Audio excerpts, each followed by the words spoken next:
Hello everyone, warm welcome to our new lecture. So here I am Miss Pratiksha Singh conducting your lecture number 10 on physics paper 3. Okay, so in previous lecture we have been started first chapter of first unit, that is acoustics of building, and in that video we have seen what actually acoustics of building is and about which term or about whom this term is related to. Okay, acoustics is related to sound and sound intensity, or we can say it studies about generation of sound, reception of sound, and propagation of sound. Okay, then we have seen which factors affects the acoustics of building. We have seen 6 factors, right? Which factors? That is resonance, then echelon effects, then echo, reverberation time, then focusing of sound, then loudness. Okay, so these 6 factors we have seen in previous video. Also we have seen remedies to reduce these 6 factors, and by reducing these 6 factors, how one auditorium or any auditorium can become acoustically good, those requirements also we have seen in previous video.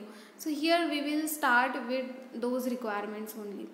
In today's video we will see remaining part of this chapter, and here we will start from those requirements, which requirements are there to fulfill so that one auditorium can become a acoustically good auditorium. So let us see what are those requirements. First is the sound waves from the source should be an adequate intensity. Yes, sound waves which are emitted by the source, or we can say by the speaker, that sound node should have adequate intensity so that it can move, or so that it can spread all over the auditorium. This is the first requirement. Second is the sound should spread everywhere inside the hall evenly and should be audible enough everywhere. Yes, the intensity of that sound must be even, and so that the sound should be spread all over the auditorium and it should be audible enough everywhere and to the every listener. Okay, this is the second requirement. Third is the sound node should be clear and distortions should be minimum. There should not be any interference present in that particular auditorium. The sound node should be clear to all listeners. Then fourth is undesired noise interfere with the sound from the source, that should be minimized. Yes, whatever the unwanted noise coming out from that auditorium, that unwanted noise should not be there, so that the sound note of the source or sound note of the speaker should be clear to all audience. Okay, this is the fourth requirement, that unwanted noise should be minimized. Then fifth one, sound distortion due to shape and size of an object present in the auditorium, that must be reduced. So it can be reduced by having a proper shape and size of the auditorium, so that there will not be any type of sound distortion present in that particular auditorium. Okay, then what is the last requirement, sixth and last requirement, that is proper reverberation time according to preferred values is also important. Yes, reverberation time should be minimized so that auditorium will become acoustically good. So what is reverberation time? We have seen in previous video the time gap between initial direct note and reflected note up to the minimum audibility level, that is called as reverberation time, and that reverberation time is depends on the size of the auditorium, also nature of reflecting materials. So if there are more reflecting material, then their reverberation time will be more. Okay, and size of the auditorium, if size is larger, then reverberation time is smaller. Size is smaller, then reverberation time is larger. So what we want is that reverberation time should be minimized, so that the particular original sound note will be clear to all audience or all listeners. Okay, so if any auditorium fulfills these 6 requirements, then that particular auditorium is called as acoustically good auditorium. Okay, so how any auditorium can achieve these all requirements? Okay, what that auditorium should have to achieve? First is the site of the auditorium must be selected carefully, and noisy areas like near the railway track or airports, that must be avoided. Okay, noisy areas, or we can say the location of that particular auditorium is very important. Where the auditorium is being or going to construct, that location is very important, because the noisy area, if there are noisy areas like railway track or airports, so there will be continuous noise, or we can say loudness will be there. So that particular location will not be good for any auditorium. Then second, size of the auditorium must be optimum, as small size would create irregular distortion and large size will result into weaker intensity sound waves. Right? Size of the auditorium is also very important. We have seen in previous video that size should be minimum 17.2 meter. Right? So if small size of the auditorium is there, then it will create a irregular distortion. There will be a lot of reflections of sound note. Okay, and it will decrease the intensity of the original sound note. And if the larger size is there, large size of auditorium is there, then intensity of the sound note will decrease when up to the last listener. Yes, last listener will not listen clearly. So size of the auditorium is very important factor. Then third, avoiding echoes and focusing of sound waves is important, as they can cause non-uniform sound level within the room, which is undesirable. Yes, echo and focusing of sound, these factors must be avoided. So in previous video we have seen how echo and focusing of sound, these factors, how we can avoid, what are the remedies to reduce this echo and focusing of sound. Yes, in order to achieve this, we can make use of scatters, convex like non-focusing surfaces on balcony fronts, then sound absorbing materials on concave surfaces. If there are concave surface, then use sound absorbing materials so that it can absorb the sound wave, it will not reflect the sound wave. And flat surfaces are there, then use sound absorbing materials to those flat surfaces. Like if there is a railing, then use carpets. Okay, then carpets and upholds stirred seats. Okay, so if this type of construction is there, internal construction is there, then that auditorium will become a acoustically good auditorium. Then what is next? The reflection from rear walls and ceiling may cause disturbance. So hence it must be reduced by absorbents. Yes, rear walls and ceiling, these two flat surfaces are very much reflective surfaces.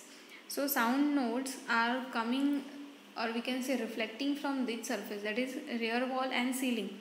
So if absorbents are used, means this railing and walls are covered by absorbents, then it will not reflect the sound note, but it will absorb the sound note. Okay, then next, reverberation time. Yes, you all know reverberation time is an important factor.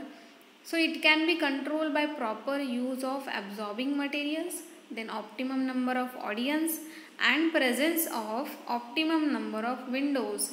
Right? So reverberation time can be reduced by using absorbing materials to the flat surfaces. Then there should be optimum, or we can say high number of audience present in the auditorium. Then there should be presence of optimum number of windows and panels and curtains, etc. Then what is last? It is railings or staircase or any irregularly spaced objects will reflect the sound waves from the source and produce echo in regular successions. So this effect is, or this phenomenon is called as Echelon effect. We have seen in previous video what is Echelon effect. So this can be reduced by covering such surfaces by thick carpets or absorbents. So to reduce the Echelon effect or to reduce the production of echo, what we have to do? We have to cover all the flat surfaces or all any other surfaces like walls, ceilings, then other objects which are present in that auditorium, that all surfaces should be covered by absorbing materials, and about railing and staircases, that should be covered by carpets. Okay, so that any surface will not reflect the sound note, all the surfaces will only absorb the sound note. Okay, it will absorb, and so that only original sound note will be listened by all the listeners clearly. Okay, so if these all requirements are fulfilled by any auditorium, then that particular auditorium is said to be acoustically good auditorium.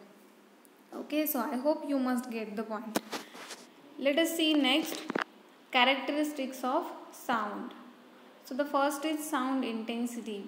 Sound intensity is measured in terms of decibels, that is dB, and this is logarithmic scale in which an increase of 10 dB gives an apparent doubling of loudness.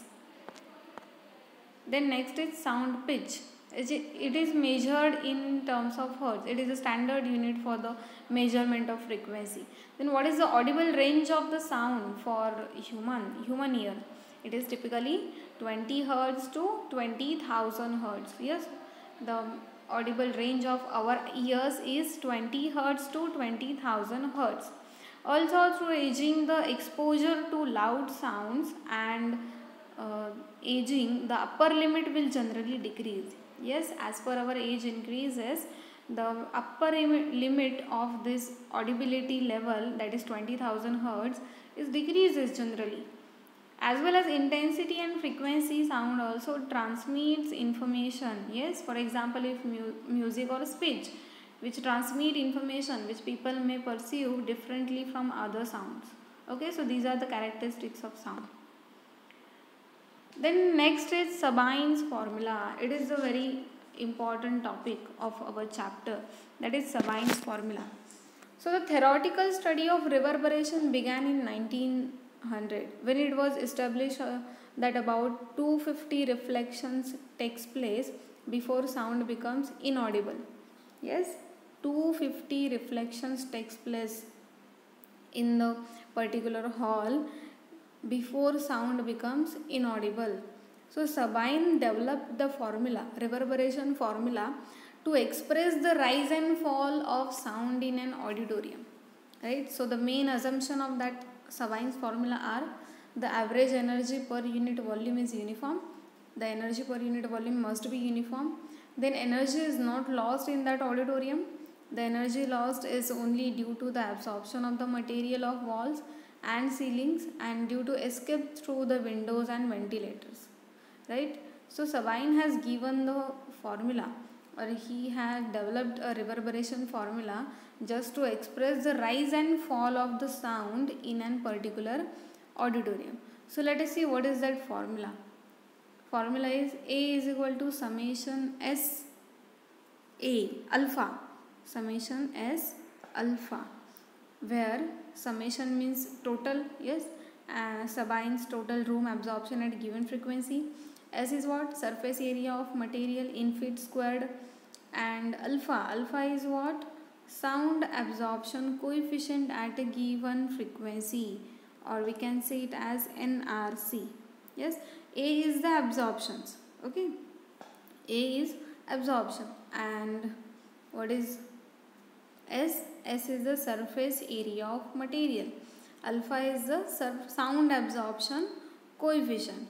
So after we calculate A, we can then use the Sabine's formula to calculate the reverberation time.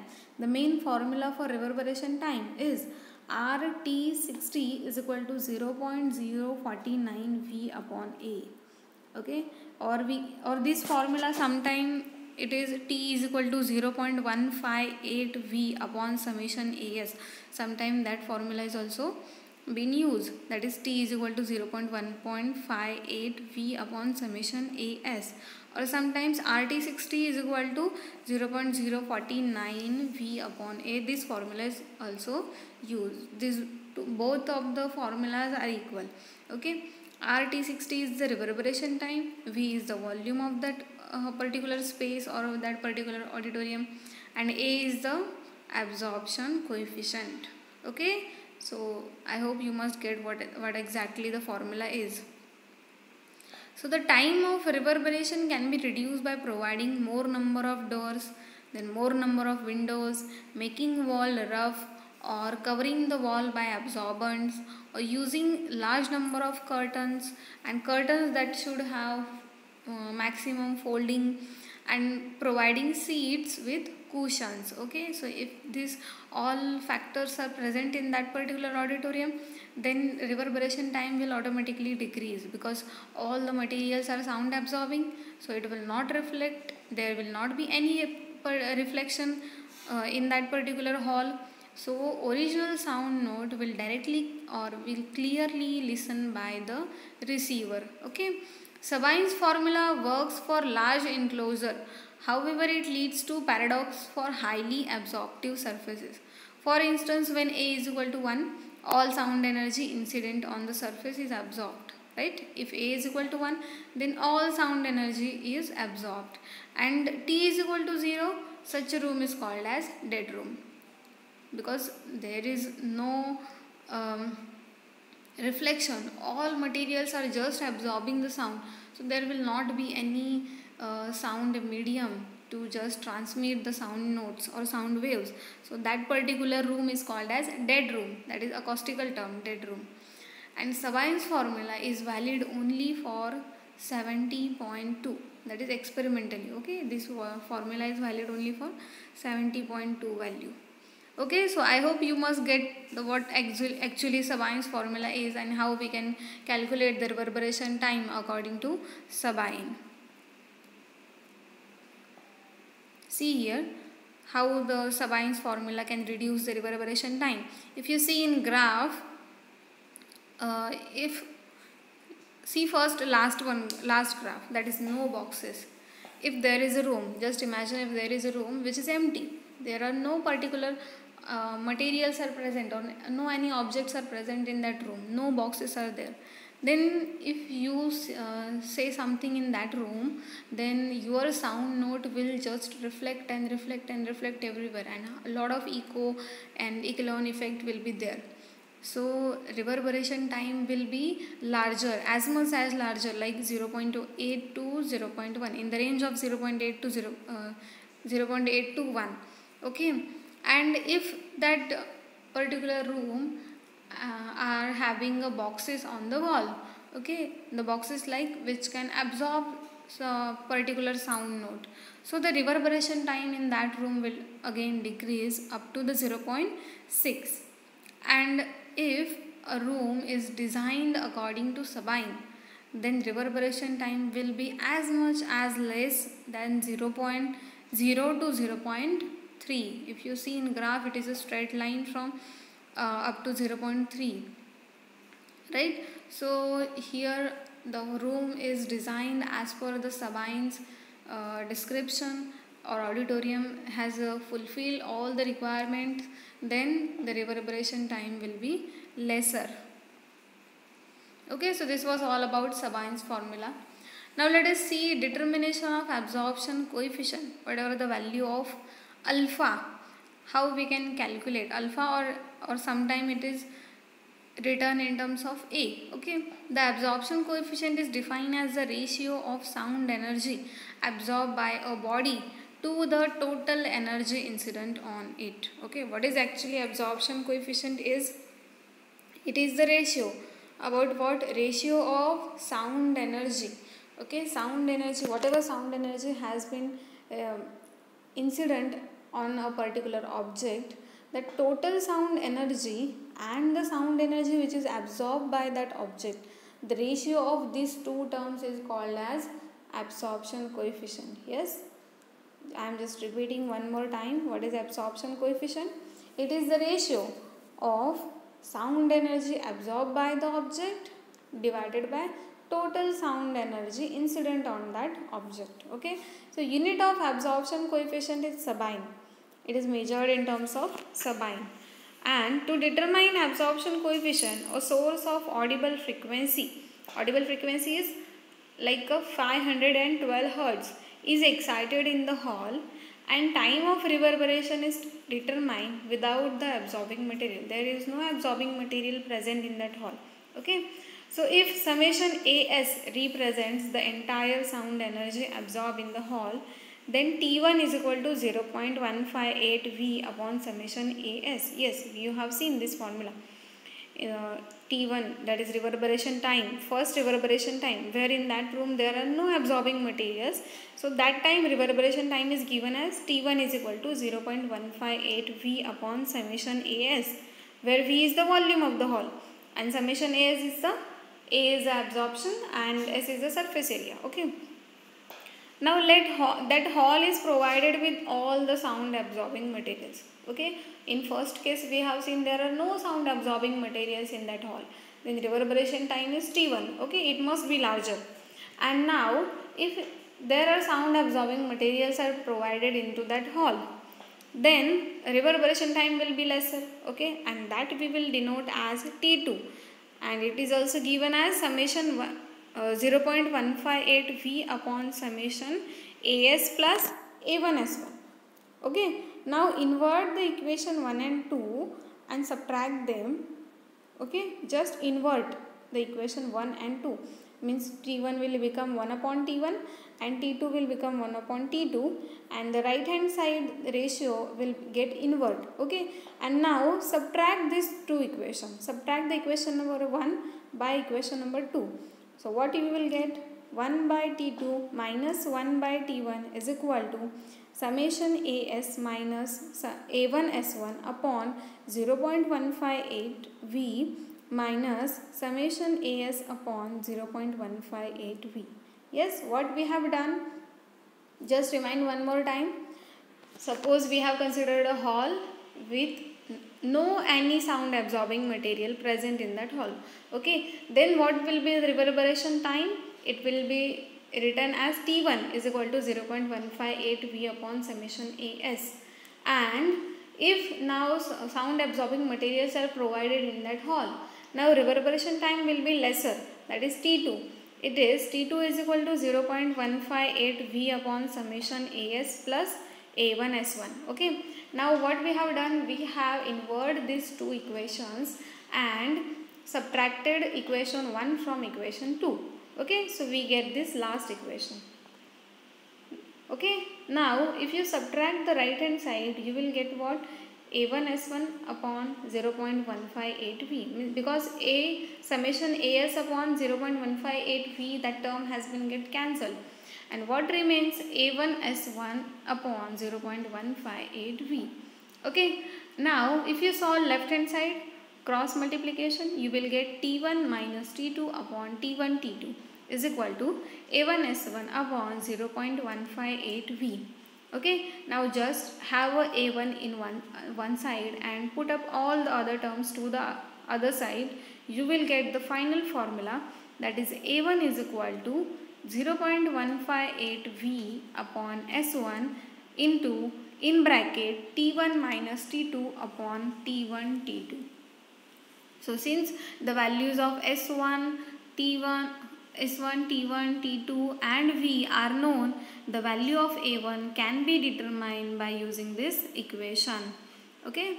So the absorption coefficient of a given material is different at a different frequencies. So generally higher at higher frequencies. If frequency is higher, then absorption coefficient is also higher. If frequency is lower, then absorption coefficient is also lower. Okay. So this is the derivation for absorption coefficient. I hope you must understand it. Now let us see sound absorption. This is our last point of this chapter.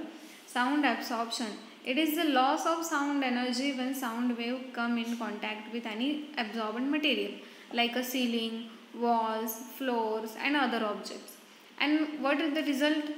As a result of which the sound is not reflected back into the space, because all the sound waves get absorbed by that material, so there will be no reflection. And acoustic absorption can be used to reduce the reverberation time. This sound absorbing materials helps in reducing the reverberation time.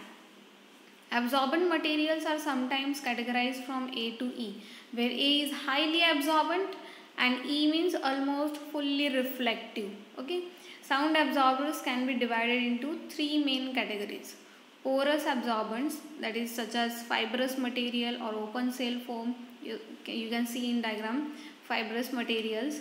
And the second is resonance absorbents, which is consist of a mechanical or acoustic oscillation system like a membrane absorbers. And the last is single absorber like a tables, chair, or other objects. So these are three types of sound absorbing materials. Okay, porous absorbent, resonance absorbent, and single absorbent. Okay, so I hope you must get the point. What is sound absorption and which materials are said to be absorbing materials. Now let us see some sample objectives on this chapter. The first is acoustic term related to. First option rivers, buildings, third mountains, D all of this. So what will be the correct option? Buildings. It is related to buildings.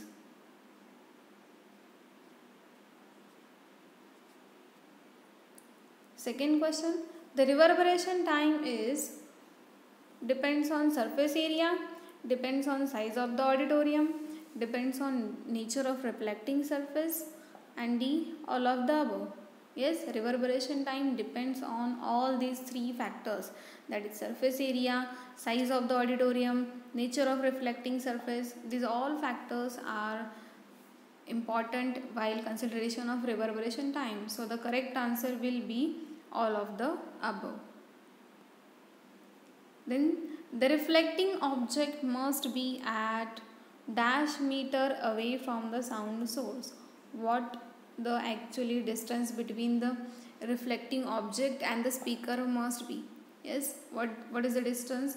It is minimum 17.3 meter. Okay, so 17.3 meter is the correct option. Then effect of resonance can be neglected by providing curtains, by covering walls with the proper absorbing materials, by fixing window panels properly, by having full capacity of audience. So what will be the correct answer? So the correct answer is option C, by fixing window panels properly, because resonance is the type of effect which comes from vibration, and windows are the vibrating materials, right? So effect of resonance can be neglected by fixing window panels properly. Next is a good auditorium should have, what it should have? Curved walls and dome ceiling avoided, maxima and minima of sound at different position in the hall should be as small as possible. Third is resonance of the section of walls, sound bounds and air space in the hall should be as small as possible. And D is all of the above. Yes. So if you see the first, second and third, these three options are should have to an auditorium, so that it is called as acoustically good auditorium. Okay, so curved wall and dome ceilings should be avoided. Maxima and minima of sound at different position in the hall should be small as possible. And resonance of the section, wall, sound bound and air space in that particular hall, it is also should be as small as possible. So what will the correct answer? It is D, all of the above.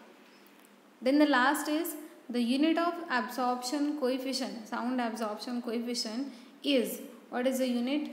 Whether it is Fon, newtons, sabine or watt. So the correct answer is sabine. Yes, as Sabine discovered this term, that's why the unit is also in his name for his honors. Okay, the unit of absorption coefficient of sound is sabine. Okay, so here we have completed successfully the first chapter, that is acoustics of buildings,